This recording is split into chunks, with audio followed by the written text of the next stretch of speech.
Fatkeqësisht jemi në fushatë zgjedhore, po e them fatkeqësisht sepse është e lodhshme jo vetëm për partitë politike, media dhe të tjerët, po edhe për qytetarët e Republikës së Kosovës që brenda vitit 2025 të jenë për herën e katërt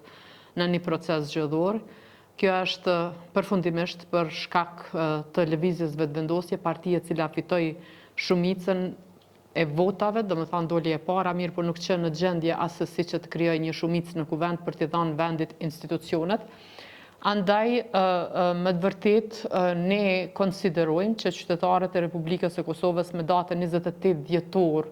do të ndëshkojnë ata të cilët mbajten peng institucionet e Republikës së Kosovës që nga data e certifikimit të zgjedhjeve të nëntë shkurtit deri me tani, e kthyen vullnetin e qytetarëve të Republikës prapa tek qytetari dhe unë nuk besoj që ka ndonjë arsye që qytetarët të cilët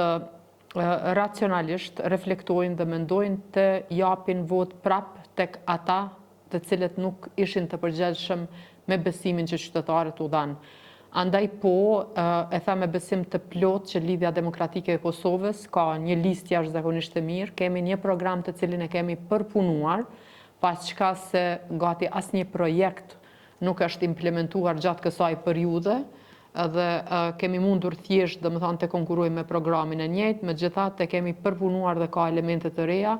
kështu që përfundimisht në garë jemi për dalë shumë më mirë se sa në zgjedhjet e nëntë shkurtit dhe për të kthyer besimin e qytetarëve të Republikës së Kosovës, sepse